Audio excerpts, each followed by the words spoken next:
Ces sons de tambours ancestraux et cette musique royale résonnent du tréfonds des entrailles Yéké à Bonkeya dans le Katanga. Une des 11 provinces de la RDC, le Katanga est situé dans sa partie sud. Il s'étend sur 497 000 km², une superficie égale à celle de la France métropolitaine. Très riche, le Katanga est le poumon de l'économie nationale, un scandale géologique à part entière. De 1910 à 2012, il connaît 31 gouverneurs, dont 11 expatriés de nationalité belge. Le premier d'entre eux ayant été Émile Marie-Antoine Wangermé.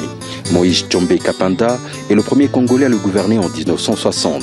Puis suivra une longue liste de ses compatriotes, dont notamment Antoine Mandungu Boulanyati, Louis Koyagalong Basetek Gerembo, Bonaventure Kondé Vilaki-Kanda, Antoine Gabriel Kungwa Koumanza, Gaëtan Kakuji, Augustin Katumba Mwanké, Emengoy Mukena, Urbain Kiselangoy, avant que n'arrive son tout premier gouverneur issu des urnes, Moïse Katumbi Tchapwe, arrivé aux commandes le 24 février 2007. Bonjour. Il faut signer. Mais pas signer. Non, il faut que je signe. Si les gens signent, il faut donner consigne. Il faut respecter la loi.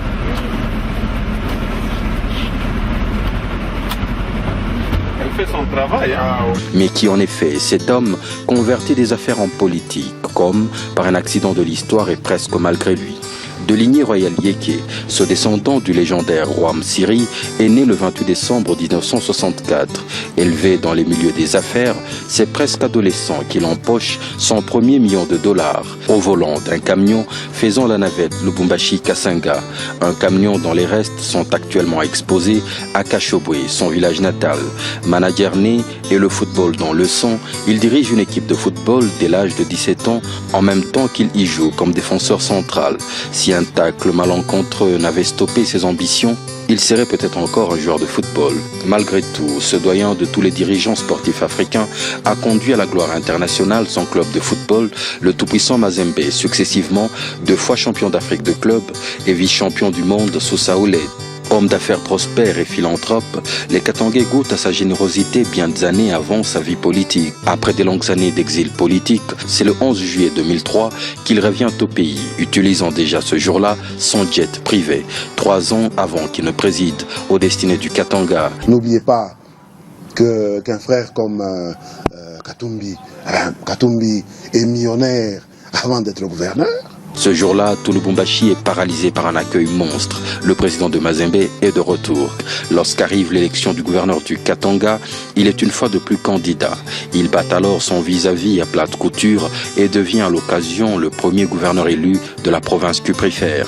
La machine lancée, il forme une équipe gouvernementale solide composée d'un vice-gouverneur et des 10 ministres provinciaux au total, appuyés d'un collège des conseillers.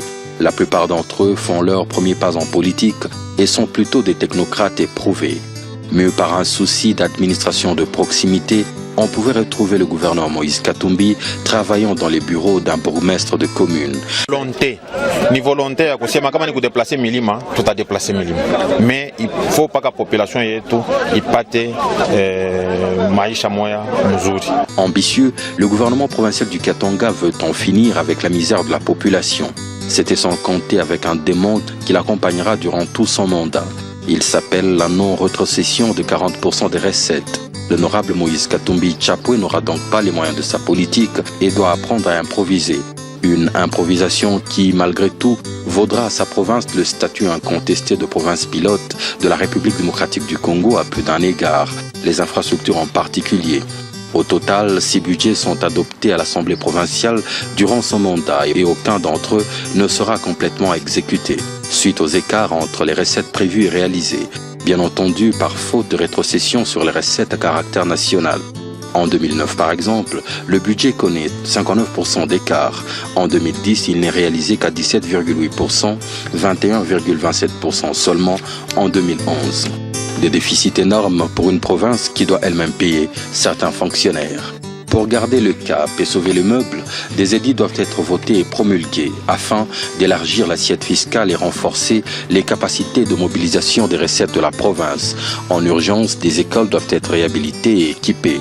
La quasi-totalité des routes, surtout à l'intérieur de la province, doivent être reconstruites. Des hôpitaux doivent être dotés d'infrastructures et d'équipements adéquats.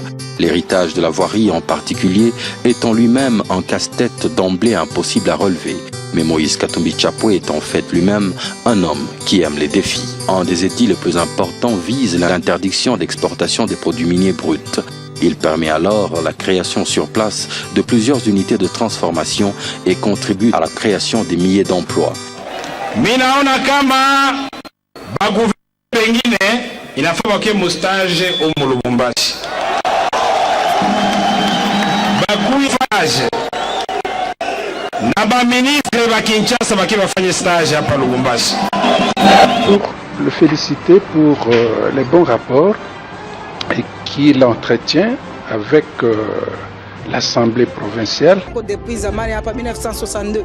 Mara ya kwanza baba tatu kubulula tu ndio mara ya kwanza. Utamu sana baba Moizo, Mungu amuongezee atosha hata miaka kungambo ya kuongezea yeye.